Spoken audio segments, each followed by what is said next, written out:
We've got some nice new fixings. Just get those out of the way.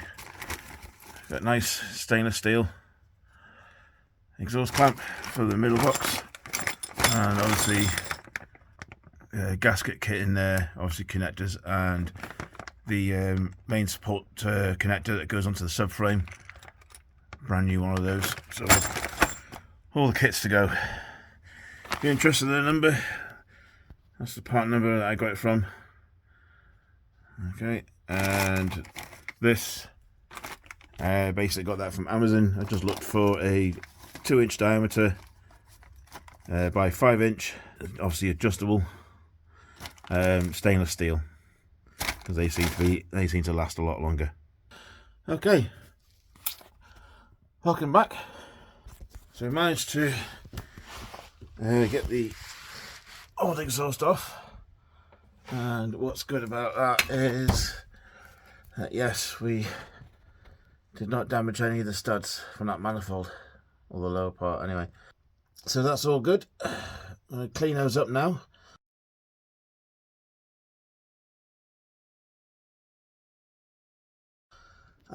Ready to introduce the new system, which I've already started to put in place.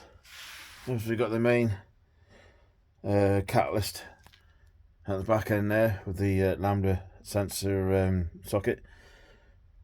So what we'll do now is basically just get this put back together, get it joined to the rear of the pipe just about down there, and that'll be that bit completed. We've still got, can't see it on this side, it's on the other side, but we've still got obviously where the retaining bracket is for the steering rack. On the far side there's still a stud that we need to remove. We did try all sorts off camera last weekend, to no avail. We applied heat to it. We tried the old put two nuts on it, lock them together, and try and release it that way. That didn't work. We tried various other ways. So the only thing I'm left with now is literally cut that off, ping it in the middle, and then basically drill the stud out. I do have somewhere around here, it's over there somewhere, I do have an easy out kit that I bought, so I'm inclined to possibly try that and see if that can actually draw out the remaining stud. Failing that, we'll just continue to drill out, incrementally increasing the size of the drill bits, and hopefully it takes the remainder out and doesn't damage any of the thread. So that's the task for today. So I'll put this to the side. Again, I probably won't have it running all the time, so I'll do some catch-up bits. But to be fair, perfectly honest, it's running an exhaust. Yeah, so there's plenty of people that have put those together, and you know, nobody issues them and stuff like that. So we'll just get on with it and go from there. Okay, so loosely put together. Just got to sort that lambda sensor out, and then I can rotate this cat around slightly so it's not protruding like it is. Just got to clean the threads. But yeah, it's all mocked up, all ready to go. The front end's been done, that's all been tightened. We just need to, once this has been put in its correct position, we'll tighten up those, and then we'll finally do this mating joint here, and that completes, hopefully, the exhaust bit. So I'm just going to get into the throws now, just trying to get this sorted out, because I think the threads need cleaning on it or something. It's not quite the best. And then we can go from there. Okay, so all done. Used a little bit of gum just on the two ends of the pipes, just to add to that little bit of a seal. But that clamp's gone on really effectively. And yes, I have put copper crest on some of the threads, and yes, I know it will burn off, but for the moment, while it's sat in here, it's not going to give it any issues.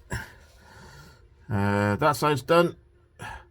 So we've got the sealing ring inside there, and they've been tightened up, so it's a nice relatively firm fit. The only thing left to do now is to, if I can get it, because I'm squashed in here. Let's have a look. There we go. Just need to fit that on over there, and then that's ready then to be, well, effectively put back onto the new subframe. So that's all the front end of the exhaust system completed. So yeah, not a bad job, and hopefully that's got a better sealing than the old one. I'll put some photos up now of the old one, just so you can see.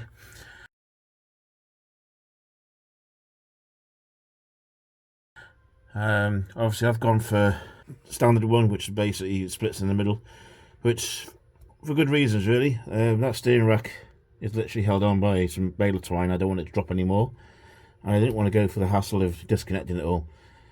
If I'd had original one-piece tube on this, then I would have had some issues trying to get it over and above that steering rack. But as it is, this one's gone in perfectly well. So what I have to do now is I'm going to concentrate on that stud now, which is going to be a bit of a nightmare. Hopefully we can drill that out, and the easy outs, they do work. So watch this space and let's see how I get on.